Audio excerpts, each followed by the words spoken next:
अस्सलाम dear students. तो आज के इस लेक्चर में मैं करवाऊंगी एक्सरसाइज 3.2। इसके दो क्वेश्चंस, क्वेश्चन नंबर 11 और क्वेश्चन नंबर 12। तो होप सो इससे प्रीवियस आपने सारे क्वेश्चंस देख लिए होंगे क्वेश्चन नंबर 10 तक। तो 11 और 12 आज के इस लेक्चर में दो क्वेश्चन मैं करवाऊंगी। चैनल पर अगर न्यू है तो चैनल को सब्सक्राइब, वीडियो को लाइक जरूर करना है ताकि इस तरह के मजीद लेक्चर्स वीडियोस में आप लोगों के लिए बनाती रहूँ। तो क्वेश्चन नंबर 11 को दो तरीकों से करेंगे, क्योंकि हम चैप्टर पढ़ रहे हैं वेरिएशंस का, रेशो और प्रोपोर्शन को डिस्कस कर रहे हैं, तो उस मेथड से भी करेंगे और सिंपल वैसे भी इस क्वेश्चन को हम सॉल्व कर सकते हैं। तो पहले मैं इसको वैसे सिंपली सॉल्व करवाती हूँ, फिर रेशो और प्रोपोर्शन वाले मेथड से करेंगे, तब भी आंसर सेम ही आएगा। प्राइस ऑफ 5 डोजन, डोजन का मतलब होता है दर्जन। 5 दर्जन अंडों की कीमत है 450 रुपये, 450 rupees. What is the price of 50 eggs, तो 50 अंडों की कीमत कितनी होगी। अगर हमें एक अंडे की कीमत पता चल जाए तो फिर हम 50 अंडों की कीमत भी निकाल सकते हैं। तो सबसे पहले हम लिख लेते हैं 5 डोजन एग में कितने अंडे होते हैं। 5 डोजन एग्स, तो एक दर्जन में 12 होते हैं, 12 अंडे होते हैं, तो 5 मल्टीप्लाई 12 कर लेंगे तो आंसर आ जाएगा 60। अब 5 डोजन की जो प्राइस है वो 450 है, तो हम 1 डोजन की प्राइस, 1 एग की प्राइस निकाल सकते हैं। यहाँ पे बल्कि लिख लेंगे price of 1 egg, price of 1 egg. तो एक अंडे की कीमत निकालने के लिए क्या करेंगे, टोटल 5 दर्जन की कीमत कितनी है, 450 है, और हमें पता है कि 5 दर्जन में कितने अंडे हैं, 60 हैं, तो डिवाइडेड बाय 60। ये रूल होता है कि टोटल प्राइस को जितने डोजन होते हैं ना उस पर डिवाइड कर देती हैं तो प्राइस ऑफ 1 एग आ जाती है। तो 6 से कैंसल आउट, 0 से कैंसल आउट, 45 डिवाइडेड बाय 6 करेंगे तो आंसर 7.5 आ जाएगा, यानी कि 7.5, 7 रुपये और उसके ऊपर कुछ पैसे 5। ये 1 एग की प्राइस आ गई। तो फाइंड किसकी करनी है, 50 एग्स की। तो हम यहाँ पे लिख लेंगे प्राइस ऑफ 50 एग्स। 50 अंडों की कीमत निकालने के लिए एक अंडे की कीमत पता चल गई है हमें 7.5 है, तो इसको 50 से मल्टीप्लाई कर देंगे तो आंसर आ जाएगा 375 रुपीज़। ये भी रुपीज़ के साथ और इसके साथ भी रुपीज़, 375 रुपये कीमत होगी 50 अंडों की। इसका मतलब है 60 अंडों की कीमत कितनी थी, 450 रुपये थी, क्योंकि 5 डोजन में कितने अंडे होते हैं, 60। तो 50 की कीमत कितनी होगी, 375 होगी। अब इसको सेकंड मेथड से, प्रोपोर्शन वाले मेथड से सॉल्व करेंगे। सेकंड मेथड इसके बाद है 5 डोजन एग्स हैं, तो 5 मल्टीप्लाई 12, क्योंकि एक दर्जन में 12 होते हैं, 12 अंडे होती हैं, तो 5 डोजन में कितने होंगे, 60 एग्स होंगे। तो हमने जो नंबर फाइंड करना है, कि प्राइस जो फाइंड करनी है उसको मैंने नाम दे दिया एक्स का। प्राइस ऑफ 5 डोजन, ये क्वेश्चन के अंदर गिवन है कि 5 दर्जन अंडों की कीमत 450 रुपये है। अब इसको रेशो और प्रोपोर्शन में एक साइड पे हम पहले अंडे लिख लेंगे, दूसरी साइड पे प्राइस। 60 अंडे थे और फिर कितने हैं, 50। तो 60 की जो कीमत है वो कितनी है, वो 450 रुपये है, यहाँ पे प्रोपोर्शन का साइन। और फाइंड करनी किसकी कीमत है, 50 अंडों की, तो इसके साथ फिर एक्स, पहले एक्स और फिर नंबर ऑफ प्राइस, यानी कि यहाँ पे ये कॉस्ट, सॉरी, ये नंबर ऑफ एग्स है, इस साइड पे नंबर ऑफ एग्स हैं और ये कॉस्ट है। तो इस तरीके से इनकी प्रोपोर्शन बना ली है। तो हमें पता है कि product of extreme values is equal to product of mean values, तो हम इनका प्रोडक्ट ले लेंगे। ये प्रोपोर्शन में लिखते हैं हम product of extremes is equal to product of mean. Extreme values का प्रोडक्ट मीन वैल्यूज़ के प्रोडक्ट के इक्वल होता है। तो एक्सट्रीम वैल्यू इसमें 60 मल्टीप्लाई एक्स हो जाएगा और मीन वैल्यूज़ 45, 50 मल्टीप्लाई 450 आ जाएगा। क्योंकि एक्स फाइंड करना है तो X is equal to 50 multiply 450 divided by 60। इसको कैंसल आउट कर देंगे ज़ीरो को इससे, तो 45 को 50 से मल्टीप्लाई फिर 6 पे डिवाइड करेंगे तो इसका आंसर आ जाएगा 375 रुपीज़। इसका मतलब है एक्स जो वैल्यू हमने लेट की थी कि वो क्या है, 50 अंडों की कीमत कितनी है, वो 375 रुपीज़ है।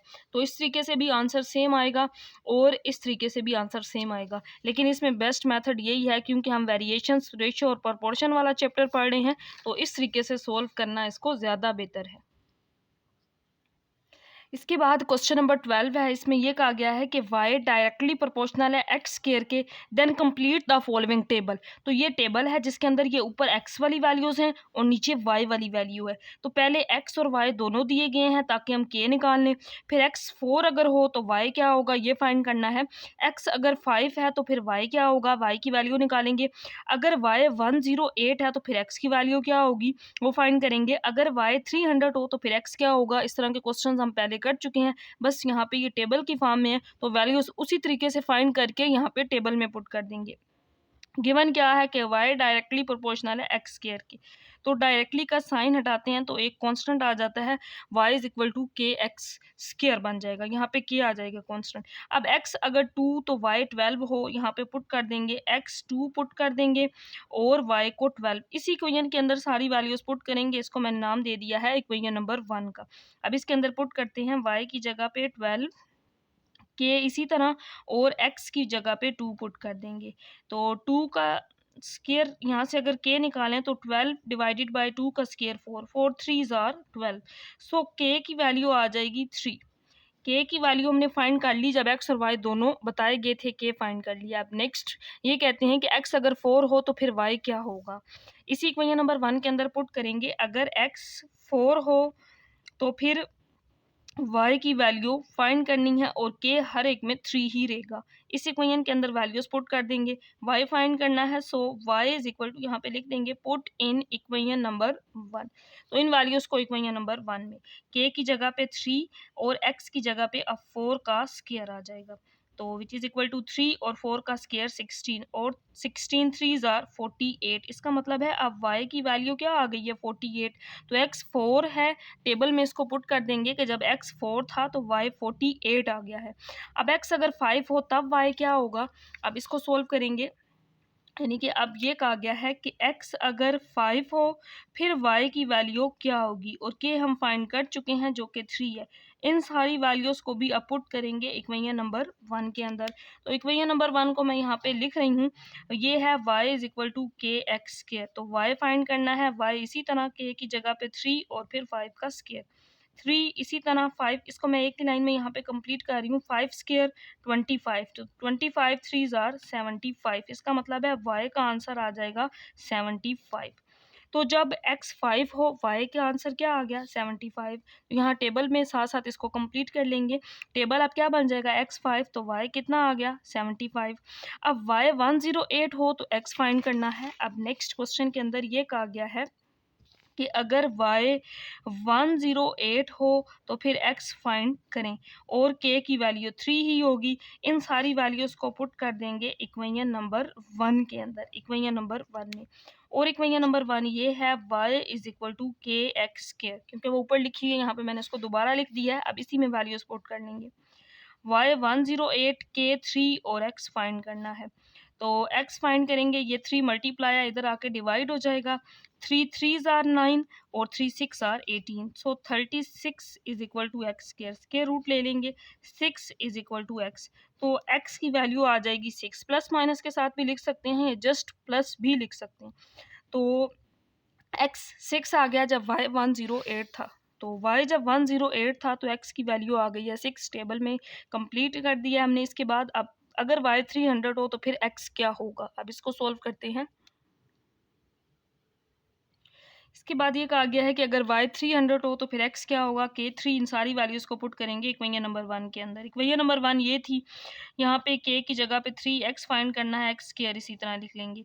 300, ये 3 मल्टीप्लाई था, इस साइड पे आके डिवाइड हो जाएगा। 3 1 आर 3, यहाँ पे आ जाएगा 100। क्योंकि x की वैल्यू फाइंड करनी है तो स्क्वायर रूट ले लेंगे तो आ जाएगा 10। 100 का स्क्वायर रूट होता है 10, तो x की वैल्यू आ गई 10। जब y 300 था तो x की वैल्यू 10 आई, तो इसको टेबल के अंदर पुट कर देंगे। y 300 तो x 10 आ गया। अब नेक्स्ट स्टेप में x गिवन है बट y नहीं गिवन। x 3 हो तो फिर y क्या होगा। अब इसको सोल्व कर लेंगे। जब x 3 हो तो फिर y की वैल्यू फाइंड करनी है और k की वैल्यू 3 है। इन सारी वैल्यूज़ को पुट कर देंगे इक्वेशन नंबर 1 के अंदर। तो इक्वेशन नंबर 1 ये है, y इज इक्वल टू के एक्स स्क्वायर। y फाइंड करना है, k की वैल्यू 3 और x की वैल्यू भी 3 है, तो 3 का स्क्वायर क्योंकि x का स्क्वायर है। तो 3 का स्क्वायर लेंगे, 9 9 3 आर 26। 27। इसका मतलब है जब x 3 होगा तो y का आंसर 27 होगा। तो टेबल के अंदर इस वैल्यू को पुट कर देंगे। x 3 जब पुट किया है तो y का आंसर 27 आ गया है। अब x 0 पुट करेंगे तो फिर y का आंसर क्या होगा ये फाइंड करेंगे। अगर x 0 हो y फाइंड करना है और k की वैल्यू 3 है, तो इन सारी वैल्यूज को पुट करना है इक्वेशन नंबर 1 के अंदर। इक्वेशन नंबर 1 ये है y इज इक्वल टू के एक्स स्केयर। y फाइंड करना है, y इसी तरह के 3x0 का स्केयर आ जाएगा क्योंकि x का स्केयर था। 0 किसी भी नंबर से मल्टीप्लाई हो तो आंसर 0 ही आ जाता है। इट मीन्स जब x 0 पुट किया तो y का आंसर भी 0 आया। तो टेबल के अंदर पुट कर देंगे। जब x 0 पुट किया है तो y का आंसर भी 0 आया है। तो ये वाला जो टेबल है जिसको कंप्लीट करना था यही इसका आंसर होगा।